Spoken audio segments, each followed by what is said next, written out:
Business Focus with Kudzie, Sharara on the channel. Before the news at 8 is our time. Good morning and welcome to Business Focus. We discuss a lot of what's happening in the world of business right here on Capitalk, as always, with Kudzie, Sharara. Good morning to you, Kudzie. How are you today? Good morning, Tinashe. Good morning, Patisani, and good morning, everyone. Great. Kudzie, let's begin quickly with the Zimbabwe Stock Exchange trading update for yesterday. Yeah, the ZSC at the moment, Tinashe, is trading sideways. So one day you find it with slight losses, and then the other days you find it with a slight gains as well. But yesterday it was slightly in the negative territory, with the all-share index losing by 0.2%. Then the top 10 index losing by a marginal 0.17%. And then just looking at the top risers and fallers, Unifreight here, again, it was the top riser. I don't know for how many days it has continued to dominate in terms of riser. So it was up by 10.3%, taking its year-to-date gain. In fact, not year-to-date gain, but since the introduction of ZIG, it is in April. So since April, Unifreight has gained by 942%. So that's a massive return there for investors in Unifreight. And then Machinery and Holdings also adding 5.2%. We had Star Africa pinging on 4.6%. Econet adding 2.17%. And then Pro Plastics also up by 0.62%. So those were the top five risers. On the downside, we had BAT being the biggest loser with 11.11% drop. Hippo Valley down by 10.98%. Hippo Valley, we spoke about its trading update where it showed some decline in its revenues, and it seems some investors might not be happy with that performance. Sidco also coming off by 2.37%. CBZ down by 0.83%, and then EcoCash losing 0.28%. Investors were putting their money into Delta, which got the bulk of the funds that were invested, about 4.6 million ZIG worth of shares changing hands there. EcoCash getting about 4.4 million as well, and then Econet about 2 million.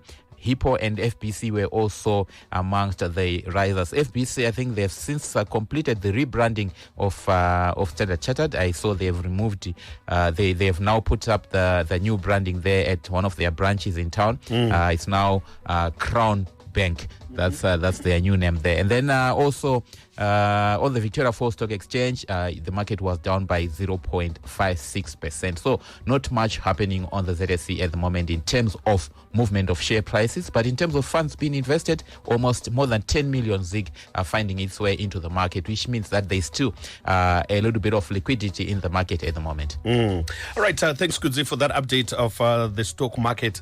And of course, today, being a Wednesday, we try as much as we can to talk to captains of industry. And today we are privileged to have the CEO of the Zimbabwe Stock Exchange listed company, Kafka, Mr. Vimbai Nyakujga, right here on Capitalk to talk to us. Good morning to you, sir, and welcome to Business Focus. Good morning to you guys.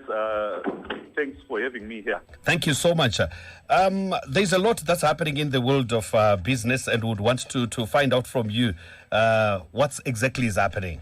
Yes, and before Vimbai, we talk about your latest trading update, which you recently released. Maybe just in brief, if you can tell us the Kafka's business model. How does Kafka make its money? Thank you, Kudzie. So Kafka is a manufacturer of power cables. We say in our mission statement that our objective is to transmit electricity through the cabling businesses and any allied products. That's what we do. And our competitive advantage is premised on our manufacturing capacity. I think we are one of the regional players who can produce cables from end to end, from an end-to-end perspective. We produce all sizes of cables, from house wires, flexes, or what we call flexible cables. We produce the mains, the medium voltage cables, the high voltage cables, and so forth. You spoke there about Kafka being one of regional players, which means that you export some of your products. And looking at your trading updates, there was a significant decline in your export volumes. Could you elaborate on specific challenges that you faced in Malawi and Mozambique that led to this decline? So Malawi and Mozambique have been experiencing some foreign currency shortages over the past few months, and they have struggled in making payments to us. So as a result, we have seen a slowdown in their uptake as well. Obviously, with the export markets, as much as we can put up strategies to protect our value in terms of engaging insurance, export guarantees and stuff like that, or lines of credit. But if the money is not coming through, there is little that we can do to push that business through. So that has been the circumstances. But in terms of the customers themselves, we still have a good relationship with those customers. They trust in the Kafka cable. They trust in the quality that we produce. And the better part is that there's still a lot of demand of our Kafka cables. So, Mr. Nyakudzia, we understand that there is increased competition that is popped up in the Tanzanian market. How has this impacted on the Kafka's market share and profitability? So, with Tanzania and Rwanda, we have seen other players coming into those markets to build up factories in those markets. Whereas we are trying to export, and when we do export, we are ferrying the cables by road to Rwanda and Tanzania. The freight cost alone has been significant enough to the extent that it reduced our competition when we compare with guys that are manufacturing in country. Yes, our brand has got strength to carry its day, but when the freight costs, as it were, I mean, you'd recall that the fuel prices increased over the past, in fact, in the recent months, and that has caused a bit of a niggling challenge in pushing up our volumes in those markets. So that has been the situation. We still are engaging with those customers, but however, we will, because of the freight costs, we are outpriced in those markets. So apart from Malawi, Mozambique, Tanzania and Rwanda, which other markets are you in? We have been exporting into Botswana and Angola as well. So we have got sister companies in Zambia, in South Africa, and hence why we haven't been looking into those markets. So our main markets have been Malawi, Mozambique, Tanzania, Rwanda, and to a certain extent Botswana. Okay, so let's go to the local front now. You reported a 21% increase in local volumes. What factors contributed to this growth, and which sectors were the main drivers of your volumes? One of the significant factors to drive our volumes has been the uptake by the utilities, who are ZI and the Rural Electrification Agency. So we have seen new projects coming through in terms of the new city. We have seen the ZTTDC trying to replace the copper cables with aluminium cables in different urban areas that they operate. So they have increased their trust to drive that as a result of the tests that have been obtaining in the country, and aluminium is a better option for them in order to curb the losses that have been incurred. And on the other end, the Rural Electrification Agency have been so pivotal to us. So in essence, with the utility companies, we have been saying to them, we are your closest partner. We can be the right partner for today and into the future. And we have got the capacity to do what they require. So we might as well give them that capacity. 12 minutes before 8 is our time. This is Business Focus. In case you have just logged on, we are talking to CEO of Zimbabwe Stock Exchange listed company Kafka, Mr. Vimbai Nyakudzia. Mr. Nyakudzia, there is an increase in aluminium volumes that is notable. Could you elaborate on the demand, the drivers within the utilities segment as you spoke about it? Yes, so I do believe with, copper is a high price, it's a special commodity. And therefore with special commodities, there's a tendency whereby people then start to abuse the access to that product. And I think in all our urban areas we've seen cable theft left, right and center. And to a larger extent, aluminium comes in as an alternative, as a cheaper alternative, as an alternative that discourages or that disincentivizes theft. So the growth that we have seen has been, number one, as a result of trying to disincentivize theft or losses. But number two, it has also come on the back of the government trying to drive electrification across the board from a rural perspective in the new city, as I have mentioned earlier. So those are the two biggest drivers that we have seen in terms of aluminium use. Thank you there for that, Mbai. And given the projected growth in local volumes, we are seeing a lot of construction going on in terms of residential, the cluster homes that we are seeing around. What is Kafka doing to ensure that it can meet this increased demand? And are there any capacity constraints to talk about? So in terms of capacity, Kafka has got a lot of capacity to meet both, local and export markets. And the local market has been our primary objective. And from a capacity perspective, I believe we have got enough capacity.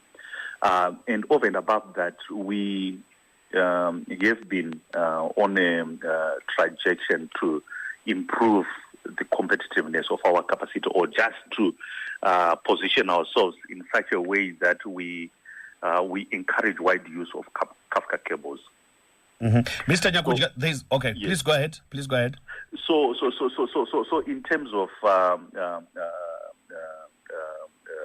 capacity, we do not only have the capacity, but we want to encourage, there is that tendency of people always trying to look outside to see what the alternative is doing.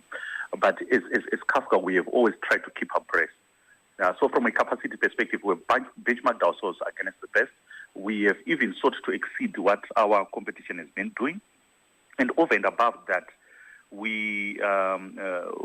what we're saying is that Zimbabweans do not only need to buy the Kafka cables as a result of the pride that they have on Zimbabwean products, but also on the quality that the Zimbabwean products have over and above the ones that come from elsewhere. So that's that has been our primary focus in order to encourage uptake or local uptake. Okay, thank you so much for that. There is a question coming in from one of our listeners on our WhatsApp platform. We say that, Kafka, have you been impacted locally from the influx of imports, mainly Chinese, in the cables space? When you're in a dollar environment, there's bound to be imported competition, or a lot of competition coming from imports. And we have not been spared to a certain extent. But one of the best things that we pride ourselves in is the trust that our customers have continued to have in the Kafka cables. We see imported cables everywhere, but over and above that, our volumes have been growing from a local front. That speaks volume in terms of the strength of our brand. The efforts that we're making in terms of quality to make sure that our quality, with all imported products, there is that tendency of trying to penetrate using price, and therefore there is that tendency also to play around with quality. They lower the quality, they lower the spec, but with our cables, we try to ensure that the safety of our customers comes first. Therefore, the quality is something that our customers have bought on and have trusted over the years, and we continue to push that agenda. So the other two questions as well. It's, one is saying that what is Kafka's distribution model? And also part two of another question says there is a counterfeit Kafka cables in town with Kafka packaging. What are you doing about it? So in terms of counterfeit, well, I'll start with the counterfeit. So we have noted counterfeit products everywhere.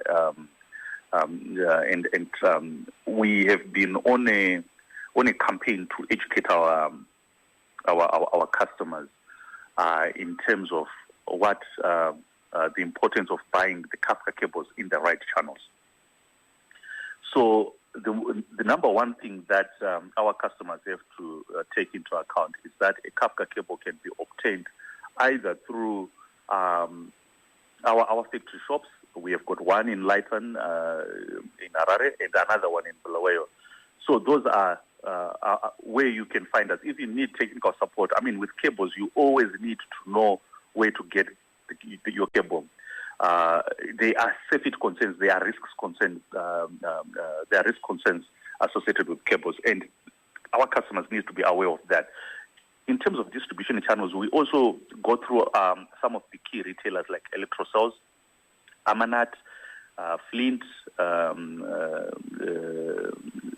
I think to make the house states, to mention but a few.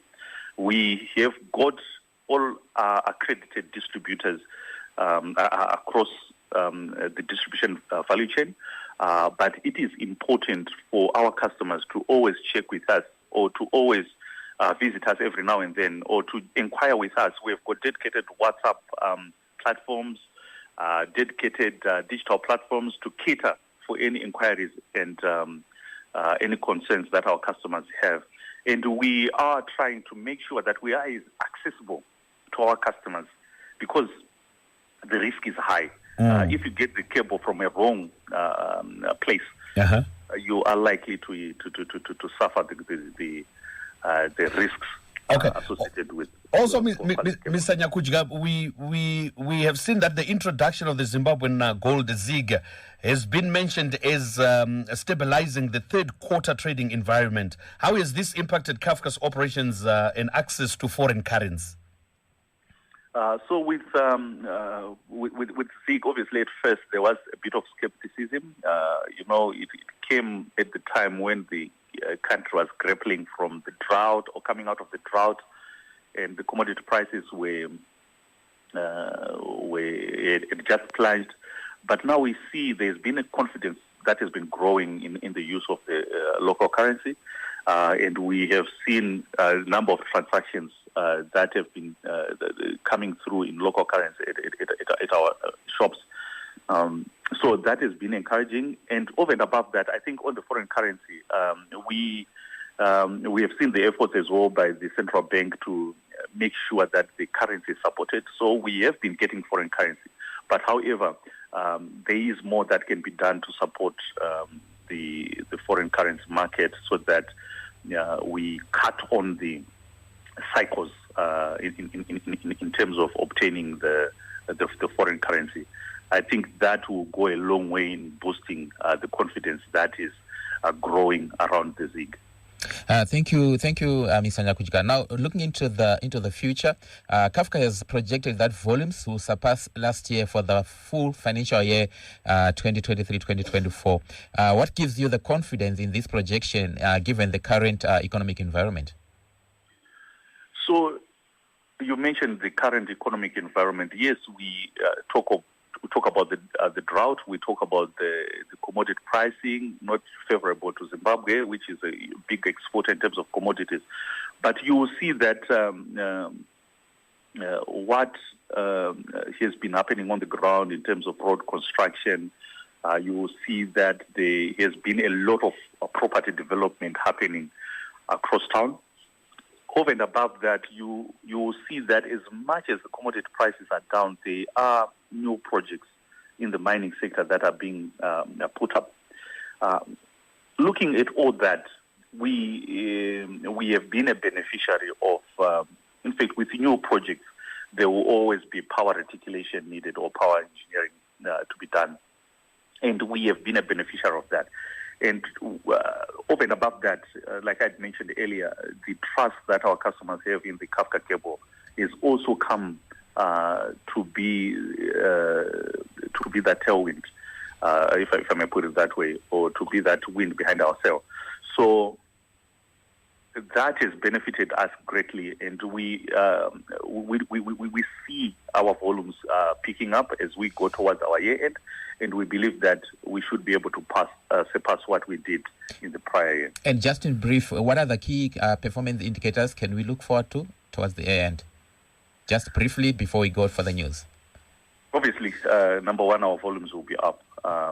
And local, it will be driven mostly by the local market. The export market, as we have noted already, will not exactly be where we want it to be. But overall, we have seen growth from on a year-to-date perspective.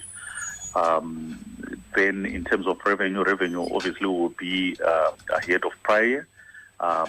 There has been a slight cost creep, and from a profitability perspective, we should be in the same region as previous year. All right, Mr. Nyakujga, thank you so much. Our time is running out now, but we truly appreciate the time. Thank you so much for the moment. Have yourself a great day. All right, thank you very much. Welcome. We've just been talking to the CEO of our Zimbabwe Stock Exchange listed company, Kafka, Mr. Vimbai Nyakujga, right here on Business Focus. We do this again next week on Wednesday.